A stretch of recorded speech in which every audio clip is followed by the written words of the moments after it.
Hi RamG's, nice to have you here. Welcome to DadSense. My pleasure. Your story is, of course, as our audience will realize, is that of an incredibly inspiring journey that you've had. The first time I am talking to dads directly. How did you land on happiness? Because it's all every second parent is wanting to know how do they get their kids to the IIT, right? Happy people are far more successful at work than unhappy people. You were cruising at the highest level of your corporate career, and then a massive life event happened. The autoimmune condition really started.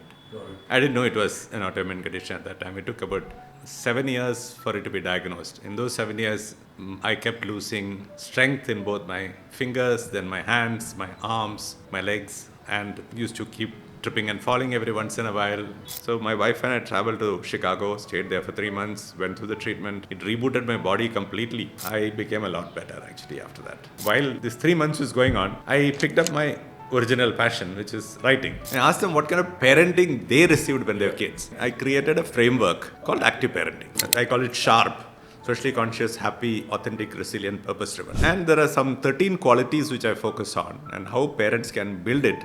The most important funda to remember is that the more you hug your child, the more emotionally strong they become as they grow up. Social media combined with smartphones have definitely made children a lot more anxious. Of course, in reality is that you cannot completely keep them away. But at least till the age of 5 or something, don't get them to even look at the screen. Tell them stories. Do activities with them. Take them out for a jog or a trek or just a walk in the garden. Whatever, right? I mean, so spend time on other activities. Life is not very easy, but life is amazing. Your disposition betrays, all the experiences that you must be encountering. In fact, I would like to turn it around. I think that has actually built that in me. Those experiences have made me much, much better at wanting to help people who are going through difficulties. And that, wanting to do that purpose has made me a happy person. There are so many fathers who are sort of switched off from parenting. Generally, there is a belief that mothers hold a bigger responsibility, which is not the case anymore. It is the father's responsibility to, first of all, showcase fairness in a marriage by taking on as much of every aspect of a household as the mother does.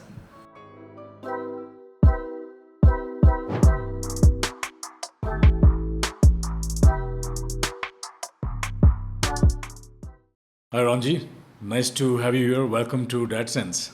My pleasure. Thank you so much for joining.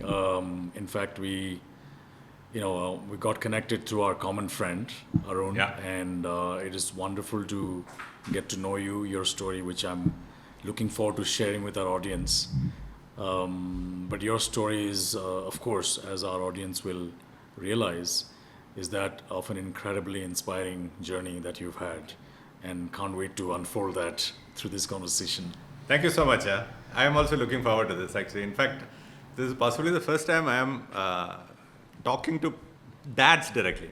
I've delivered, literally dozens and more than maybe 50 parenting workshops. But the first time it's one directly to fathers. That'll be interesting. That's great. Yeah, absolutely. And I got curious about your work, and I think that's why Arun introduced us, because he knows that I do this podcast, and you and I talked about the role of fathers in parenting. We're approaching it from different angles, but I think we are sort of circling around the same idea, which is how do parents handle parenting in today's generation with so much change, and particularly my angle is fathers and fatherhood. Yeah. But we'll start with your story, right? Let's cut to the age of 34. I want to take our audience there. You were at the peak of your corporate career, having come from absolutely prestigious academic background from IIT and XLRI. You were cruising at the highest level of your corporate career, and then a massive life event happened. Can you take us there, and then we'll go from there? Yeah. So you are absolutely right. 34 was when I thought was the real peak of my career. And out of college at 24, out of XLRI at 24, 10 years I had managed to become Chief Operating Officer in Airtel. Right. So that's like possibly the fastest rise for somebody like that, right? Yeah, absolutely. And I had very ambitious dreams. I wanted to become the global CEO of a Fortune 500 company. by the age of 45. Right. So I was a man persist, and very driven. Right. And that's when I started noticing a tremor in my fingers every time I tried to pick up a spoon or a fork or a pen, and slight loss of balance. Uh, that's when the autoimmune condition really started. I didn't know it was an autoimmune condition at that time. It took about 7 years for it to be diagnosed. In those 7 years, I kept losing strength in both my fingers, then my hands, my arms, my legs, and used to keep tripping and falling every once in a while. Couldn't hold things properly in my hand. So that sort of transpired in what period of time It's this a all? very gradual downward spiral. By the age of 41, I knew that there was something drastically wrong with him. I met 2 or 3 doctors. The first two gave, three of them gave me misdiagnosis actually. In fact, that is what actually then kept me from pursuing it further, because I thought this is a condition. I had no other recourse, because it's supposed to be a genetic problem. But then I had a viral fever at 41, and that spiraled down into a complete paralysis. Oh my God. So within 3 days, I was absolutely flat. I couldn't lift my hands or my legs, even 1 centimeter, and I was rushed to the hospital. And that's when I was diagnosed with an autoimmune condition. I was put in through all kinds of medication. In fact, the medication for that is an extremely expensive one. It was 5 days, 36 bottles, 6 lakh rupees. Wow. And then the body started mending. It started getting far better. Within the next 2 weeks, I was doing things which I had not been able to do for 7 years before that. I could play football with my children. So that's because of the diagnosis and the medication, right? Exactly. Yeah. So and I could actually run up 9 floors to my office. I could make pizza for my kids. And I was like, back in action now. Right. Again, go back to Full throttle. full throttle. Right. And then the condition came back in 45 days. Again hospitalized, similar condition. And that's when the doctor said, this is not a permanent cure. You have to keep taking this medication. I couldn't afford 6 lakh rupees every 45 days. Yeah. So I had to have steroids, and steroids have a lot of other side effects, yes. right? So it was a very, very, very, very tough time. At the same time, I was director of operations for HP. And all along, you kept on working from this 34 to 41? Oh, yeah. Got it. And high profile, Sure. high intensity jobs. Right. Director of operations in Dell, director of operations in HP, so... And you were a dad too at the time, right? I was dad of 2 wonderful children. One was, when I was 41, my daughter would have been approximately 12 or 13. Right. My son was about 3 years younger. So, it Yeah, is they a were crucial, young children. Yeah, very crucial age time for of them, right? parenting. Yeah. So they've actually sort of, from the time they were 6, 7, they had started seeing this gradual decline in my body and spiraling down in my strengths. Right. How did we'll get to the next stage and how it changed your life, but just staying in this space of that 34 when you discovered that these little symptoms which slowly was degenerating, right? How did that impact your parenting? Like, how was the conversation? What was the conversation at home like? Were there things that was very obvious for you that you couldn't do anymore, or it was still very, very... Oh yeah, I think in fact, it was an incident which made me realize just how bad it was. So I had I had joined Dell as a director, and we all were there, and we were in my sister-in-law's place, and we sat down to play caroms. And everybody was like hitting the striker nicely with their fingers. Right. And I just couldn't get enough strength on my fingers. So the striker, I would just about hit the striker, but it would just go 3-4 millimeters. And for the life of me, I just couldn't make it. I had 2 options. One is to look, completely taken aback, because that's what I was feeling. Yeah. But then I knew that the one thing that I have to always do as a father is to model the right behavior to my children, right? So what I did was I made a bit of a joke about the whole thing, and I started using my thumb to move the striker in a very funny way, and my kids started laughing, saying, "Haha, look at him cheating," and things like that. So I embraced my cheating and played the game. But that night I couldn't sleep because I knew that this thing had become really, really noticeable, and I have to find a solution, right? So the thing is, what I tried to do with the children, I never kept it from them that I had a problem, right? They knew that I was meeting multiple doctors, Ayurveda, allopathy, all kinds of stuff. I would talk to them about it. That daddy is feeling something. Yeah, that I have a problem. Changing. And they could make it out, right? Yeah. I mean, suddenly, I couldn't run with them, or I couldn't do various things. I could trip and fall and things like that. But I knew that I had to always project that life is positive, life is great, you need to make the best of it, and that's what I did. So always look at the absurd situation and laugh about it, make the kids look at things in a nice, positive fashion rather than feeling weighed down by problems. Yeah. So role modeling was a very important thing for me. And have you been always like that since your own childhood, about embracing obstacles and difficult situations? I learned it from my father. He was... there's always a thread, right? Absolutely, 100%. Right. So he was one of the most cheerful, positive, and energetic persons I've seen in my life. He's gone through some incredible ups and lows in his career because he was an extremely honest government officer. There were instances where he was shunted to the side because he refused to do certain things. Right, and he was put into roles which generally were supposed to be punishment roles.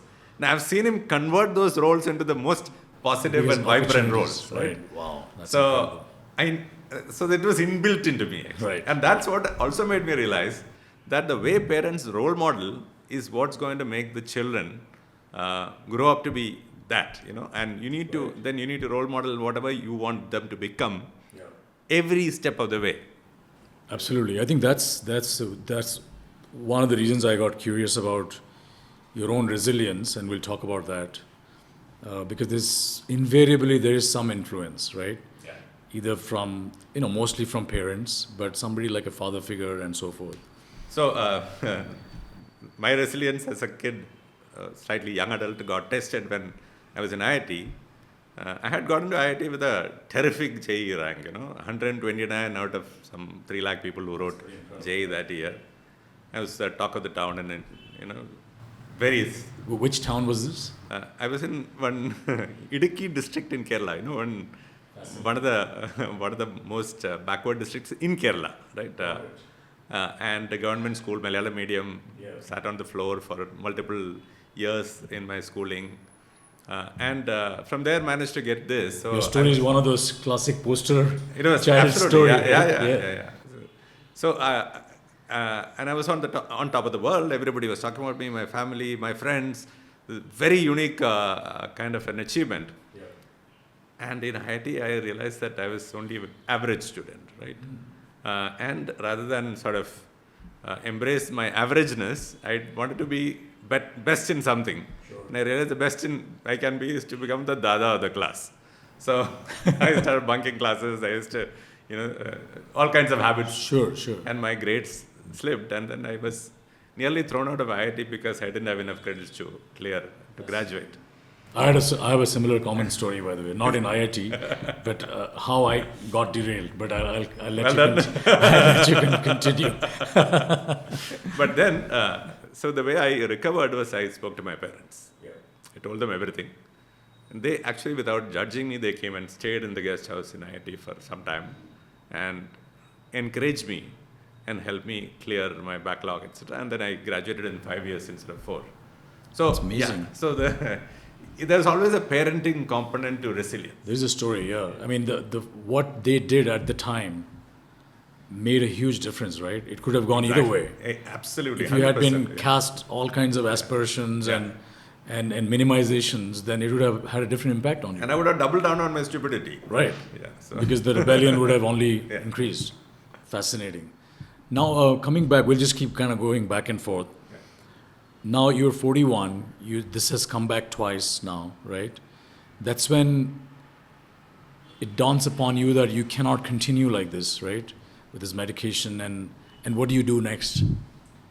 So I was on the health side. I was always seeking for solutions. Yeah. And when I figured out that this is actually a curable condition, then I started looking for all kinds of different solutions. Sure. And I found finally a solution in the US where there was a clinical trial going on for people with autoimmune conditions. Yeah.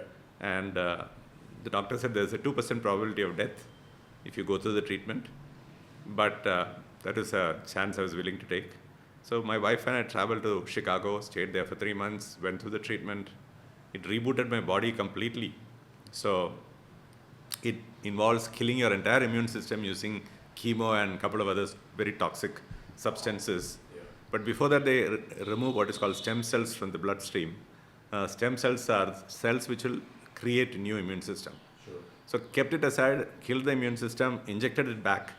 New immune system came up, rebooted the body, and I became a lot better actually after that. Right. So.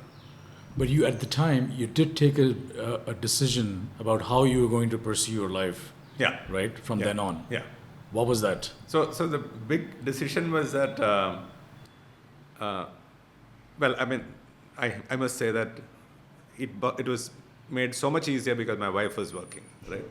And she had a fantastic corporate job. Yeah. And she was the one who was sort of carrying the whole burden. Holding it all right? together, Yeah. right. So children earning bread for the family, taking care of me. Her father used to stay with us, and he was also quite helpful actually. And so did you leave your job while you were going through this? I left my job. Gotcha. Yeah. That's a different story. I was sacked from my job. So got it. So at the height of my illness, I was also sacked, So yeah, that's a whole other it was like, everything that could go wrong. It was a perfect storm. Perfect to the ultimate storm, yeah. Right. So then I went to the US and finished this, and I had taken a decision, I'm not going to come back into corporate life. Yeah.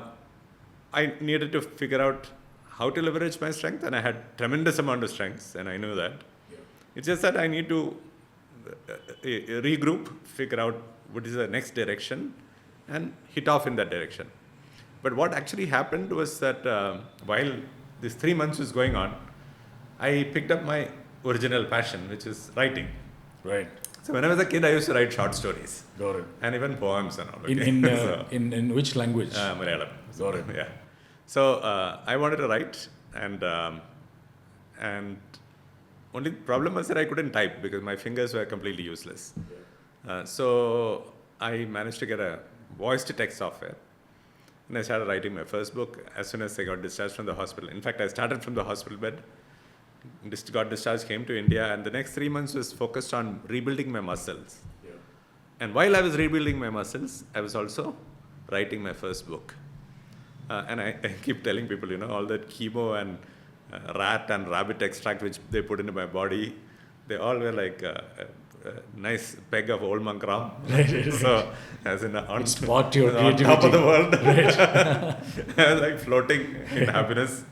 And I wrote a book which is completely wacky, a totally crazy, absurd book. It's called a science fiction, but abstract, right? It's sort of supposed to be a science fiction, but it's a completely, highly imaginative, absurd fiction for children. Well, it is. I keep saying it's for a very narrow age group of 9 to 99. Anybody can find humor in this. It's like the Lego toys, right? Absolutely. So this is like, anybody can find sense of humor in this, the humor for all age groups. Yeah. But kids found it epic, so they would actually, I know that. So you got published with that book? It got published, yeah. So, that was another story, of course. I had to send it to, like J.K. Rowling, who got rejected 13 times. I got rejected only 7 times, so I'm better than her. But the book got published, and it became a bestseller. What's the name of the book? It's called Oops the Mighty Gurgle. Gurgle is an evolved form of pumpkin from millions of years into the future. And they can walk around running slurred. And Oops is one of those gurgles who has come back to save humanity from destruction. Wow. Because we are under attack from a planet of green pigs. They are unhappy with human beings because we play Angry Birds and kill green pigs. Right. So that's the story. So. Fascinating. It definitely is begging to be made into a movie. I'm hoping somebody would. I worked at Disney, so maybe I can pull some contacts and support you. Absolutely, that'll be great. 2% for you. Okay, I'm in. It's cool. So that's so you just came back and kind of finished the book. I finished the book, and so it was the most incredible thing, So on one side, I had this. Every muscle in my body had to be rebuilt. Yeah. So I had a very, very tight regimen to build back my muscles. So 27 exercises. Every day I had a target for each number of reps for each exercise. Every week the target would go up. And I had this Excel sheet in which I had put for the next 180 days, what are the numbers I'm going to do? Yeah. And every single day, I beat every single target. And that was giving me such a high, right? I mean, dopamine burst into the brain and feeling fantastic. So that was then getting channelized, that happiness was getting channelized into Oops. Yeah. So the book and this went parallelly. By the end of 6 months, I had found a nice virtuous loop, as we say, right? Absolutely. One feeds the other. Yeah. I found a publisher. My body was much better. I could actually walk on my own. I was walking 5 kilometers at a stretch. So life turned around. That's incredible. And that took you on this path of writing, and of course we'll get to the inspiration that finally led you to, which is one of the things that I want to focus on, to write a parenting book, right? Just take us through that journey of writing, and then how you started connecting with children and ended up writing a parenting book, which is, I believe, is the number one parenting book in India now. Absolutely. India's number one parenting book. There may be foreign authors who have written pretty large books, but as an Indian author, it is the number one selling book in the country. And it's a long journey. So started with the Oops the Mighty Gurgle as the first book, and I then started being invited for talks. When you're an author, people think you're generally an intellectual. Something to say, right. So I started going to schools to deliver talks, and kids would love it, because I would talk about this mighty gurgle and squeaking, and I would teach them an alien language, and which is mostly grunts and squeaks, and I would squeak along with them, make the teachers squeak along with them. So the kids were very happy. And then there's characters like, there's a planet called the Holy Butt, where there's a... This was in English though, right? It's completely in English, There's a species called cerebums, and you can imagine where the brain is, it's on the right brain on the right bum and left brain on the left butt. Right. So kids love those kind of stuff, right? Completely absurd.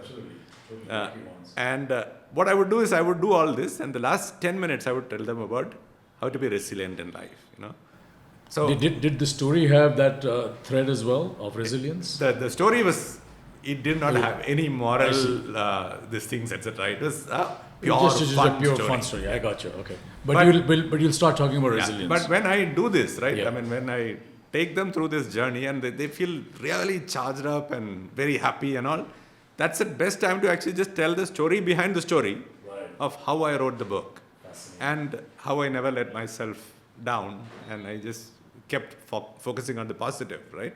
Yeah, you took an obstacle and converted that into something really a positive. whole different experience. And that, when they are in that mood, and I'm not talking down to them, but I've been squeaking with them till 10 minutes back, and then I'm telling them my story without any, without any preaching. Yeah, exactly.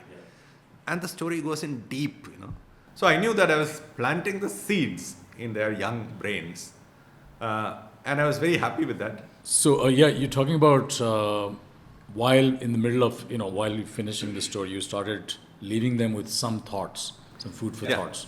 So while I realized that I was planting these seeds into their brain for about being positive, resilient, happy in life, the 45 minutes, the interaction I have with them may not leave a lasting impact on many of them. Sure. On some of them, yes, it's finally a normal curve, right? There'll be some people who will be incredibly moved. Everybody will be engaged, which is, I was getting 100% strike rate there. But some of them will just, forget this at the end of the session, right? Now, how do I change their lives for good? How do I make a dent in the world? How do I ensure that the next generation in the world is more positive than the current generation? Right? So your focus was on positivity and resilience, particularly. Completely, You were very, very particular about that, in building that into children, right? Yeah. Positivity, resilience, happiness, purposefulness. So I'll just come to that. Huh? Yes. So what I decided to do was that I need to reach out to parents. Now, for a general guy like me to reach out to parents, I need to have credibility first. So I need to build the credibility. And an event happened which changed my life again to do with my father. So my father has had a valve replacement in his heart when he was 62 or so. And when he reached 65, that valve started giving trouble. So he was hospitalized again. We realized that there's an infection in the valve which has been replaced. And that means intense amount of antibiotics and things like that. That didn't work. He was in ICU. There was a new surgery which had to happen. Surgery happened, then he was not recovering properly. So all I had was 5 minutes a day. I would go and stand with him.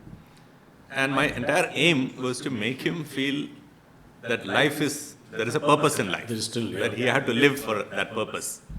So I would talk to him about, things that we can do together. And then I told him, one day I told him, Dad, Malayali, so I say, Achan, remember all the things that you've done for me to make me be so positive in life. I think I want to write a book for parents to make them realize what are the things that they can do to make their children very positive. And I want to do it along with you. Both of us will write it together. And that was a very touching moment because he was on a ventilator and he couldn't speak, etc. But I said that and I could hear his heartbeat suddenly went up, in the monitor you could see. You could literally see that. It's there, right? Yeah. And I knew that it had impacted deeply. And he lifted his hand and put it on my head, right? He almost kind of blessed and endorsed Yeah, that. completely. He didn't survive. Huh? So in the next 1 week or so, he passed away. Sorry to hear. But then I realized that this is the mission, I want to do. And while I'm writing this, I'm writing along with him in my mind. Now it's your responsibility to get that out, right? Yeah. Because of what happened. Exactly. You felt that that mission in you. It was absolutely. It was a mission. I was driven by that and completely, driven by the thought of my father and his message passing down to a larger audience. Of course, tailor-made for the current generation, right? Yeah. Because my generation to the current generation itself, there's such a huge change. So I actually went about studying parenting for 5 years actually. I interviewed so many parents. I enrolled in a diploma for child psychology. And I understood a lot of different aspects of parenting and about child psychology, etc. And with the experiences of parents I have interviewed, people I have seen who are successful, and I interviewed a lot of people who have become very successful in life. Sure. I asked them what kind of parenting they received when they were kids. And with this entire thing, I created a framework called active parenting. Got it. And so the framework is simple. The purpose is to raise children who are happy, authentic, resilient, purpose-driven, and finally, socially conscious. Yeah. So people who are very good at managing themselves, their emotions and their ability to look at everything in a positive way, their ability to bounce back. At the same time, people who are happy and spreading happiness around them, and also taking on the responsibility for making the world a better place, socially conscious. Yeah. So that is more, I call it S.H.A.R.P, socially conscious, happy, authentic, resilient, purpose-driven. And there are some 13 qualities which I focus on and how parents can build it, starting from infancy all the way to teenage years, step by step things that they can do to make their children more sharp. More sharp. Yeah. Yeah. That's beautiful. I can, I'm getting so energized by that mission itself, your mission, and I'm visualizing that. That's really beautiful. I'm just curious to have a couple of follow-up questions. Of course, I have millions of questions. One is, as I was thinking about your own, that moment with your dad, it's such a powerful moment, right? When he puts his hand on your head, and how you could have felt that as this mission that he left you with, that son, you fulfill that mission. But I'm curious to know about, one is that event, but the other one is your certainty of your thought process that this needs to be done, right? And a lot of times, and we'll focus on S.H.A.R.P a little bit after this, but a lot of times creators or folks who are mission driven have different forces acting upon them. While they feel the force of the mission, there are some external forces. First of all, is this a need, right? How do I know that what I'm thinking about is needed? It's relevant, right?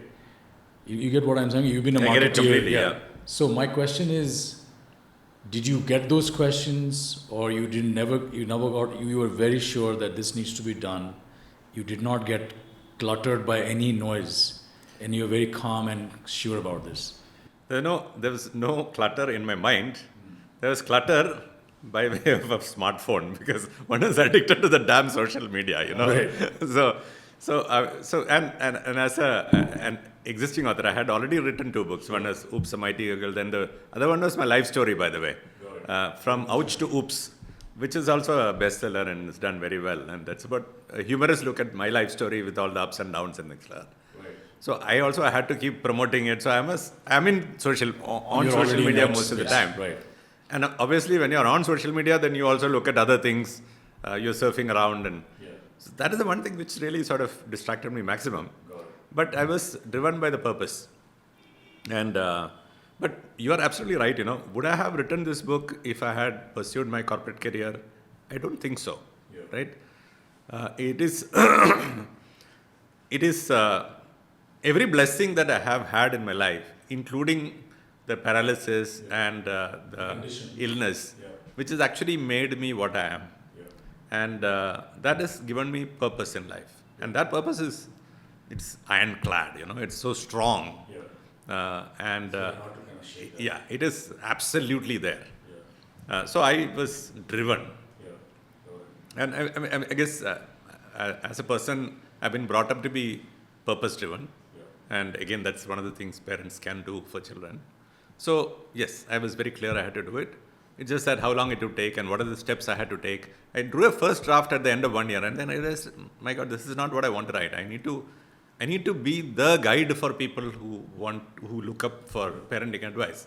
And I have to invest a lot more in terms of upskilling myself first and then doing that. And then I took the support of some child counselors. I took the support of child psychologists, all kinds of things to upskill myself so that I can write a book which is today the best-selling parenting book in the country. So. Got it. That's fascinating. So let's double down on S.H.A.R.P, right?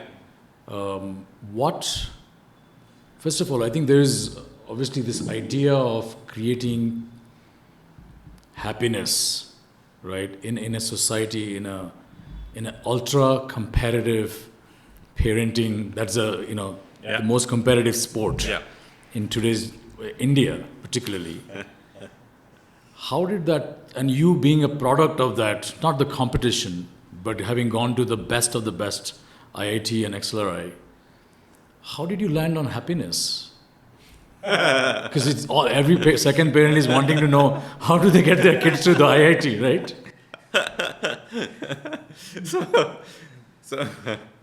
So what happens? So what happens when you're gone through life as much as I have, which is an advantage I had, honestly, at a very early age. You realize 2 things. Number one is that what is the purpose of life? Ultimately, whatever we do is so that we can be happy in life. Whether you are chasing a corporate career, is hoping that the next promotion will get you more happiness. the more power you have, the more happiness you will be. Yeah. The more people you can influence, the happier you will be. The more money you make, the more things you can do with it, the happier you will be. So you're actually missing out, most people are missing out the ultimate goal, which is actually happiness. Right. That is on one side. Sure. Number two is that the path to being successful in life is also to be happy, by the way. Sure. Happiness is an input, it's not an output. Right. Happy people are far more successful at work than unhappy people. Yeah. You are positive, you are charged up, you pass on that positivity to everybody around you, they will support you more at work, you will become more successful at work. These are known facts. Recently, I read an article in Harvard Business Review itself, the success, happiness fallacy, that, which precedes an the output, it's which an precedes the input. other. Yeah. We usually put success first and then think that happiness will be an output of it, but it's the opposite. So what I'm doing is two things. Number one is that I'm helping people focus on the ultimate goal. Number two is that ultimate goal also happens to be what will give you the interim success, right? So that was one of the reasons happiness was there. Resilience was, of course, no-brainer, because the one thing that we need to do for our children today is that in a VUCA world, right? Yeah. There is absolutely no idea. We have no idea what kind of work they are going to be doing, what kind of skills you need to build into them. You have absolutely no idea. If you think you know, you're an idiot, actually. Right? All you can do is give them this, what are generally called the soft skills, but which are, in my opinion, called the power skills, to be able to handle anything that is thrown at them in life. Which means make them self-disciplined, resilient, and having a sense of purpose, and happy in life. And authenticity, I put there as a top-level menu item, but authenticity is actually also an input to happiness. Sure. Yeah. The more transparent you are, the more in tune you are with yourself. Exactly. The more you will and the happier you are. Be centered, So, got it, understood. So how did you approach, let's break down S.H.A.R.P, in a quick way so that our audience can take away some of the, in today's, again, world of social media and so forth. If there's any way we can share, how do you break down S.H.A.R.P and what are you leaving the children with? So, S.H.A.R.P is the top level 5 attributes that kids should have to become happy human beings and being successful in life. But there are about 13 qualities which build each of these attributes. They are things like very simple things. Self-discipline, compassion, kindness, compassion, gratitude, then ownership. So there are 13 such qualities which I listed out. And those qualities are very granular and hence buildable by parents. If they go through certain things, and there are 5 strategies which I have outlined. Now these strategies are, the first and foremost is role modeling. At the end of the day, children look up to parents to see what they're doing. If you are giving gyan and not following it yourself, there is no way they are going to, first of all, obey you. Number 2 is they will think you are a hollow person, right? Absolutely. So there has to be absolute alignment between what you say and what you do. So that is number 1. Number 2 is, which I think is a very important thing, is befriending children. A lot of parents say, no, you need to keep a distance and things like that. Yeah, not my child's friend. Yeah, I'm not my child's friend. I think that's, that's a wrong way to do it, look at things. Yeah. And it is also not an absolute statement, right? It cannot make... Exactly. There's a gradation, right? And depending on the circumstance, you have to play... Yeah, you have to play different roles, wear different hats. Yeah. But the fact is, if you want to really influence them, and as they grow older into the teenage years, etc., that influence becomes so many other influences in their lives, how do you get your voice in with all the noise going around, right? And to do that, you need to have a very strong relationship with your children. And relationship can be built only by equals, not by talking down, right? And that is the fundamental reason why I It said can be built by befriending is connection, important. right? Exactly. Not by Yeah. enforcement. Exactly. Yeah. So you need to be in their world. You need to understand their world. You need to appreciate what they're doing. You need to appreciate that the generation is different. Their drivers are different. And you cannot be judging them for being different. You need to understand the difference and you need to be part of that. And at the That same will make time, you uncomfortable, actually, right? It does. Yeah, exactly. That difference Yeah. makes Yeah. us uncomfortable. Yeah, exactly. What we do is we go back to our comfort zone and start imposing Our what is comfort zone comfort on them. Right, Yeah. exactly. And that is a thing to avoid completely. So befriending is a critical thing. But then you can't be too much of befriending. You need to have your boundaries very clearly. At the end of the day, you are a parent. Right. So befriending and drawing boundaries. That's the third strategy. The fourth one is storytelling. Storytelling, I think, is a very, very critical part of Powerful tool, yeah, for sure. And as I said earlier, the thing is,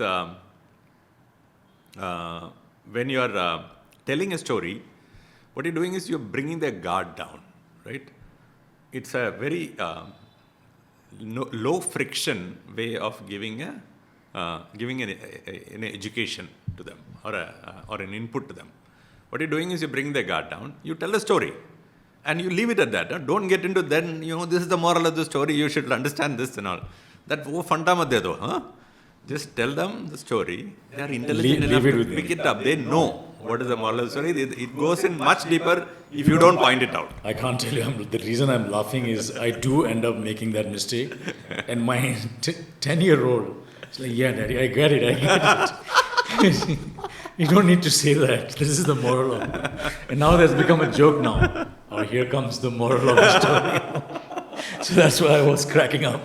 So I would strongly urge all parents to resist from the urge to give them. Right. No, spot on. So that's one. And the last but equally important one is that spend on experiences, invest on experiences, not on things, right? The more experiences you share with them, the deeper the connection, the more opportunities you have to actually help them. And so these 5 strategies, if you employ, right, you are through. I mean, you can build these 13 qualities which will lead to the 5 attributes which will make the person successful in life. That's my theory. Thank you. It's really, really powerful and totally resonates with me. I was only thinking in this world of, parents, which obviously is a unit of 2 for most part. Yeah. There are obviously single parents and so forth. But, my pursuit has been to get dads more involved, more engaged, right? We talked about that. Yeah. So in your work of this, through the book, through teaching children, through, in some sense, interacting with parents, what are some of the things that you think dads can do more in this framework of S.H.A.R.P and building some of these qualities? Yeah. Obviously, it's not gender related, Yeah. but knowing our culture, knowing our society in this country, Yeah. I would love to get your thoughts. And I think the one thing that you're doing is amazing because I have interacted with so many parents, and there are so many fathers who are sort of switched off from parenting. They really sort of think it's a mother's duty to bring up children, which is absolute nonsense. Because You see that in your... I have seen it's not like everybody is like Of course, that, yeah. but there is a percentage of people who are like that, right? And it sort of, again, varies from, there is a gradation. But generally, there is a belief that mothers hold a bigger responsibility, which is not the case anymore, right? I mean, today, what the father used to do traditionally, almost all mothers are doing. And on top of that, they're also doing a lot of things which traditional mothers were doing anyway. So it is the father's responsibility to, first of all, showcase this fairness in a marriage by taking on as much of every aspect of a household as the mother does. And they have to be the yin and yang. Some places one would be strong, the other, then you have to be the complement to that, and you have to be strong in other areas, right? But between the two of you, you need to cover the entire 360 degrees. That's the way it should work. So so forget the traditional part, but there are certain aspects where I think a father can come in very strongly. Number one is because of the traditional roles played, and also because the mother is the one who gives birth and spend more time with the baby in the early years, etc. And because of the way women are wired, because of for the long-term sustainability of the species, they take a lot of ownership. They're very, very responsible. It's very, very organic to them. It's exactly very organic to them. And what the father should understand is that they should encourage that in terms of, making fun of it. Number two is when they do that role, they come very close to the children all the time, right? They are there constantly. So there are certain things which a father can then bring in with a slightly more broader perspective or from a slightly different distance. Sure. And that only if then somebody who's so at what, that what, distance what can would bring that in. be, for example? Yeah, for example, if there is an issue on which there is there are raised emotions in the household between mother and child, which happens very regularly, right? And that's fine, right? That's the time when a father can actually help point out to the child what the mother was trying to say in a more calm and measured fashion. Or maybe after the fact is over. After the event. Right, after the event, when you everybody is cooling down a bit. I think that's a very important aspect. At every point in time, but you should know that you are a partner with the mother. You are on the same team. You are on the same team, right? I know that there are fathers who try to play the good cop when the mother is projected as the bad cop, and that's completely a no-no, right? You should tell the person why the mother was actually behaving in a particular way and point out what is the reason why that was happening, and a more rational maybe way to actually ensure that. It's funny, not funny, but it's fascinating to talk about that. It's been an evolving journey for my own self. Yeah. And I have been guilty of doing that to my children, right? And obviously the intent was not to put my wife down. Yeah. But if I see something in a different angle, different perspective, or something I think that is the right way, I was guilty of jumping in at the moment and offering that perspective, which invariably compromises that one team premise, right? Yeah. And I was doing it because my framework was that we are a transparent, open and communicator team. So if we have a difference of opinion, we should surface it, which was fine. But I think the bigger price of that is that your children are looking at you and saying, okay, now mommy is wrong. Yeah, exactly. Right? Yeah, or I can, get my way Or through I my can father just or kinda, whatever. yeah. So that Play them against realization each happened to other, me those kind over a period of time, I must say. And now I'm learning to hold I myself think it back. happens to all of us. So, I mean, It's a brilliant point. only over time that you grow up to understand that that's an important aspect. What is the second degree implication of? And so what one should do is to then let the issue get over at that point in time, then speak to your partner and try to understand, try to make them realize your point of view, and then together address the child again, right? Without one person looking nicer in front of the child. That's beautiful. Yeah. Thank you for sharing. The other thing is, I think, as fathers, one can do is make the children look at the broader picture, build a sense of purpose in them, and that's where I found stories extremely powerful. And when you say stories, it can start from infancy, actually, Right. Because the more you communicate with your infant, the better their faculties become. They become very good at learning things, and their communication skills improve. Their emotional strength becomes more And their as resilience. they keep listening to a parent or anybody adult keep on talking to them.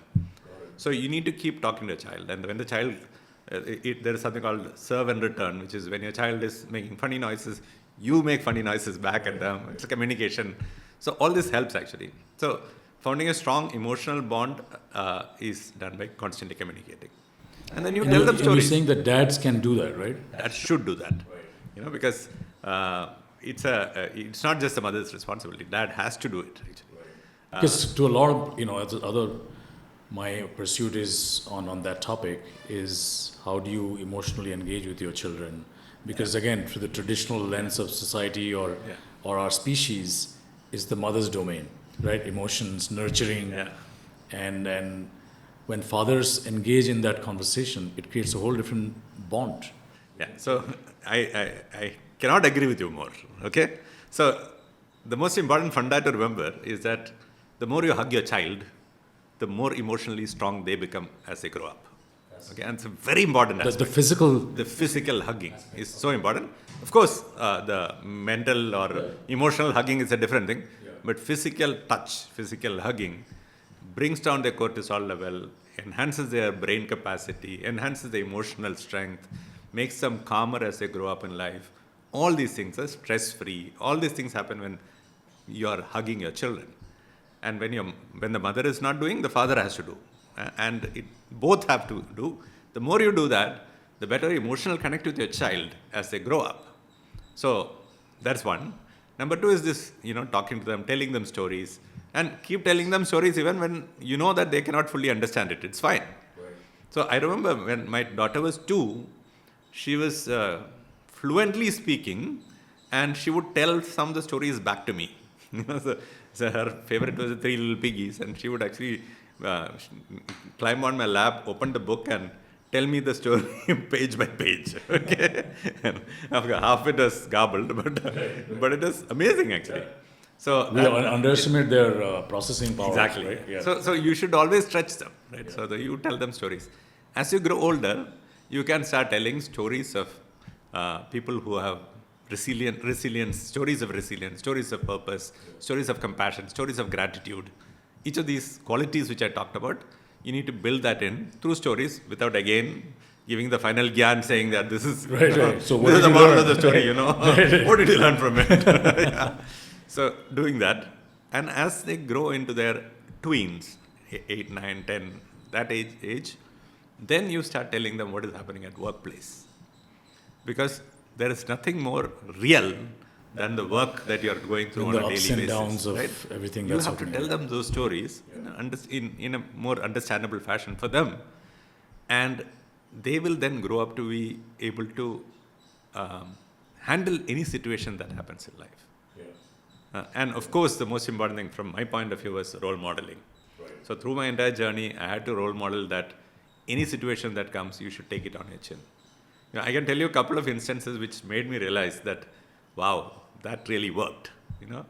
So my son was very obsessed with basketball. He wanted to be an Indian basketball player, and he was good at it. Right. So he was about 9 when he wanted to get into a club, so he would keep practicing. And there was a particular cutoff day for getting into the junior club.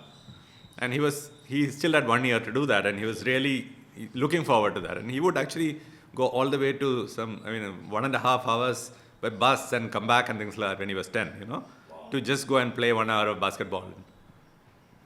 And then what happened is he started developing a small, some kind of a bulge on just below his knee on that. And then we went with the doctor. And the doctor said it's called Osgood-Schlatter. It's a condition which happens to boys who are growing up, typically boys who are growing up very fast, and it's a bone thing. It'll become okay, but for the next 1 year he should not play basketball. Okay. Here there is a boy at the age of 10 who had this entire dream built up. So he said he literally can't play for the next. And his whole, he had planned this whole thing. By the end of 10 years, he has to get into the junior team. Then next team after that, next team after that. He started the whole path. And tuck, it just went. And he sat there. We finished the clinic, came out, and he sat there and he quietly, he cried for about 5 minutes. And I brought him back home. He just bounced back. And he realized he has to do other things, and he got into other things. He completely accepted. No cribbing, no crying, no emotional outbursts. He just moved on in life. The most powerful thing I've seen. That's an incredible story. And something as as powerful was with my daughter. From the time she was 13, she had realized that she wanted to become a doctor. So she was doing everything to build that career path. Sure. And so she would read the books and stuff which are related to medicine. And she knew that she had to go and do some kind of an internship in a hospital. So she went to this far-flung location called Saragur, where there's a tribal hospital. Stayed there for 15 days. At what age? She was 14 at that time. She and a friend of hers, two of them went, and they 14, 15, I think. Sure. She had, there it was a tribal hospital. She had the opportunity to even observe surgeries and things like that. She would go into the community. Why did she choose that far-flung location? Because I had contacts there, and I knew that if you want to really understand the real grassroots medicine, you have to go to a tribal community level. Good for you to have thought about that. So they went there and stayed there, and so the morning breakfast was 2 chapatis and sambar, lunch was 2 chapatis and sambar and some rice, dinner was 2 chapatis and sambar and rice. Every day for 15 days, they were doing that, and the room was filled with lizards, and my daughter was petrified of lizards. She did all that. Then she did everything perfectly, too. And she wanted to apply to UK and do her medicine there. And she got, and it's a very difficult process because there are only 6% of the seats which are for international students. You have to get through that. You have to be top of the class. Yeah. She managed to get a perfect score in 10th IGCSE. Then she got a perfect score in IB, 12th. And she applied with all that. She managed to get into the interview stage. My wife was supposed to take her for the interview for Leeds University. Applied for the visa. There was one letter which I had to give saying that I approve of her mother taking her. My wife forgot to submit that. Okay, she had carried it. She forgot to submit that. Visas came back. The passports came back. My wife got a visa. Daughter's visa was rejected. And she had another 10 days to go. Okay? Oh my God. And the passports came, we opened it, we saw this, and we read the reason why it is not happening. And my wife realized that she had goofed up. Right? Oh my God. And my daughter was sitting there. And the only thing she did was to console her mother, saying, "Don't worry, it's okay. There are other universities, maybe we'll get the opportunity again. You chill." And my wife was like climbing up the roof, She was like blaming herself and self-blame and completely. Yeah. My daughter just calmed her down. And so, that's when I realized that all the things I have gone through in life, the way I have role modeled positive behavior has gone in so deep into both of them. No, there is no more powerful stories than these moments. Yeah, because this is literally your life's work, crashing down in a moment, like the doctor's visit and the visa rejection. Yeah. But of course, now she's in the UK now, right? She's a doctor. She's so we managed so the story has a positive ending. Absolutely. We actually managed to turn the visa around again, resubmitted, turned it around. We did whatever we could to actually get her a faster turnaround for the visa, and it came. She got into Leeds, then she got into Birmingham, and she completed her graduation in Birmingham. She's a doctor there now for the last 5 years. So that's beautiful. Thank you for sharing.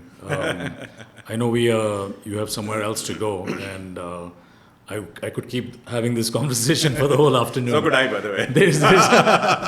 There's so many stories to hear from you. But we'll probably end with the last couple of questions, Ranji. Sure, yeah. And who knows, we might just be back for another round. When I write my next parenting book, by the way, the next book is planned. If it is not for this, I would have written it by now. But Right. It's I want to write 100 stories. Got it. Which parents can use to tell children. Sure. So these are all stories with morals without actually telling the morals. Right. Exactly. But speaking of that, me and my daughter are planning to write a couple of stories. Fantastic, yeah. That came out of How old is she? She's 11. Awesome. So she is into arts. Very nice. And I've been telling her a few stories in the bedtime, right? And we've identified 2 or 3 stories that we want to turn into like a visual, like a picture storybook. Lovely. So I might ask your tips for And that. I think there is one tip I can give you. Yeah. Most important. immediately buy Oops the Mighty Gurgle and make her read it. I'll do that for sure. I'm a salesperson. Now, actually, to that, I wanted to just reshare your active parenting. So the name of the book is Active Parenting. Yeah. Right? Yeah. Got it. Which is again from 9 to 99. Active parenting is actually for parents of infants to parents of 18-year-olds. So 18 years of parenting. Got it. So my second last question, Ramji, is I see, and I have two teenagers almost. One, my daughter is going to be she's Almost going to be there, 12. Yeah. My son is going to be 14. I'm starting to interact with a lot of parents of teenagers, right? And as a whole, to your point of the VUCA world, the world's going, we don't have no idea where the world's going with all kinds of forces. There's a lot of anxiety in parents and children, right? Yeah. And we are imposing a lot of that in our children as well. Yeah.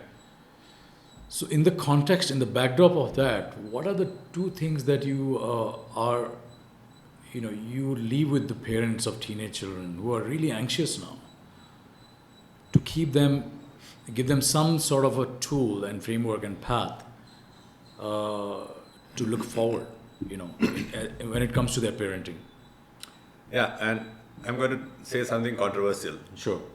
I think people should read this book called The Anxious Generation. Yes, I'm familiar with that book. And there is no doubt at all in my mind that the advent of social media combined with smartphones have definitely made children a lot more anxious. Right.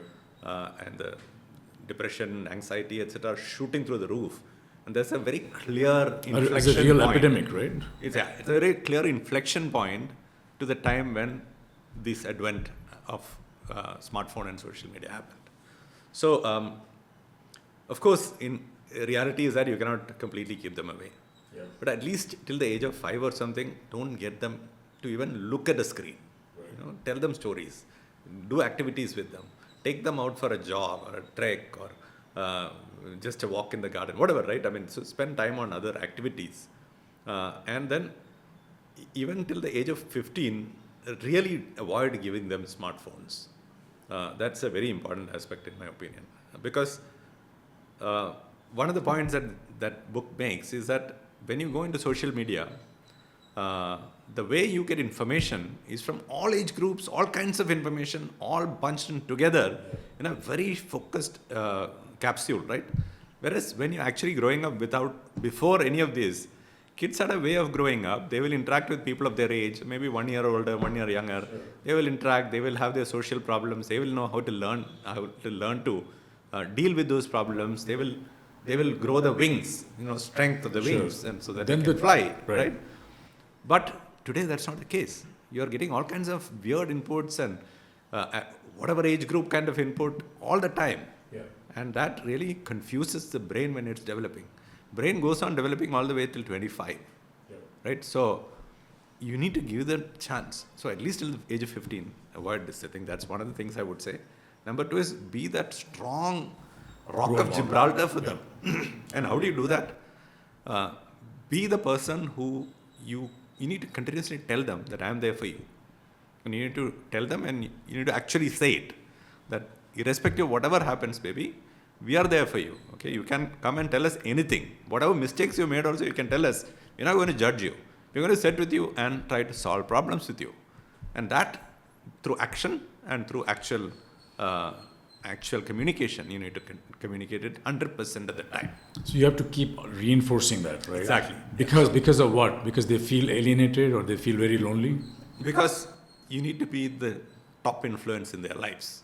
Number 1. Number 2 is that because of the strange situations caused by the current atmosphere, they can feel down, be very depressed on isolating. various kinds of things, Yeah.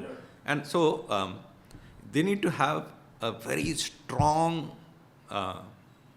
foundation in which they can rest their feet, right? Anchor, and that has to be the parents. And you need to constantly tell them that this is a safe haven. This place you can share anything. This is your safe without place. being judged. And that last part is the most important. Don't judge. We all make mistakes. And you don't know what life they are going through. Yeah. All you can say is that, hey, come, we'll try and solve the problem together. Thank you so much. My last question, I think the point that you made about purposefulness, right? It's not very usual because it's a very heavy word. Sometimes, kids have a hard time even getting their head around what's purpose. Even in adults' world, this word is kind of becoming a little bit more normal than before, right? Yeah. The fact that you've intentionally picked purposefulness, which can lead to happiness for children, why did you pick that? And how does that help? Because kids, they're all about playing, fun, in the moment. How does purpose matter? Yeah. Playing that devil's advocate. So by the way, so yes, kids should do having fun and all that. Yeah. And that's why you should tell them stories which are engaging without giving that final gyan. Right. And the more stories of purpose you tell them, it'll go in. And stories are seeds. They plant seeds in the brain, which at the right time, it'll grow into huge trees, which will actually be the trees of their life. Yeah. So that's one. Number two, why purpose? When I went through the toughest times in my life, the one thing that kept me going was that I had a goal, whatever goal I had in mind. So when I was 15, it was to get into IIT. And I got into IIT at 16, right? In IIT, I actually lost my sense of purpose because half my classmates, 90% of my classmates were going abroad. Right. And I came from a slightly socialist background where I wanted to be in India. So that was not a purpose for me. So I sort of, lost the purpose, and you could see what happened. Sure. Then my purpose was to become as rich as possible, as early as possible. And I sort of managed that very well. I was at the age of 30, I became possibly the highest paid in my batch. I was country manager for 3Com, which is a fantastic job, etc. So I knew that the moment you put a flag there and say, I want to reach that, and go after it, then every step of the way, you will be thinking of how to get closer to your purpose. Sure. So you get a direction by putting a purpose. After my illness, that changed from getting as rich as possible, as early as possible. It became to touch 1 million lives positively. Yeah. And I actually said this sentence, I shared it in social media, I keep reinforcing it every single time. Yeah. The more I say it, it's actually for myself. Yeah. I am reinforcing in my mind that this is my purpose. I say that. Right? And then I keep doing that, right? Yeah. Everything I do is to touch 1 million lives positively. So I mentor people, I reach out to people, I paint the hell out of people so that I can go and help them. You're doing this with me. You're impacting lives and you're touching people, for sure. So that's what I do, right? So, and because of that, all these illnesses and everything that I've had, and I still trip and fall once a month. And I've had maybe 10 or 11 fractures in the last 15 years. Life is not very easy, but life is amazing. Your disposition betrays, all the experiences that you must be encountering. Yeah, I know. In fact, I would like to turn it around. I think that has actually built that in me. Those experiences have made me much, much better at wanting to help people who are going through difficulties. And that, wanting to do that purpose has made me a happy person. So I can handle any situation in life in a very happy, cheerful fashion. Last week, actually not last week, yesterday, one of my colleagues at RamG's Foundation, he gave me a huge compliment. And I was telling him this funda about neural mirroring and all. I said, the way you are, the other person also then becomes like that, etc. And he said, that's what you do to us, I said, what do you mean? He said, when you walk into a meeting, suddenly the mood in the meeting lifts. Right. And that's what you do. It lifts up the room. And I thought, wow, that's the most amazing thing. When I was going through the toughest period in my life, the one thing I told myself is that any room I walk into has to become a little more positive because I'm there in that room. And that helped me to make myself more positive. To sail through the... Yeah. So the fact that I'm doing it today also, I feel my purpose is achieved actually. That's beautiful. Such a powerful note, RamG. And I'm deeply grateful for this last 1 hour. You have lifted me up for sure. Thank you. So your goal has definitely had one win now in this morning. But I'm so grateful that we got to do this, and I'm confident this conversation will touch and move people and move our audiences. I'm greedy to leave you with a request that hopefully we'll do it again. But more power to your mission, and if there's any way that I can support your mission, I'll be there. Thank you so much, and I must be the one thanking you for giving me the opportunity to speak all this. Thanks a ton, and wish you all the very best. I hope so many dads actually listen to this and pick up a lot of gems from this. Thank you so much, Ramji. Thank you. Thank you. That was great.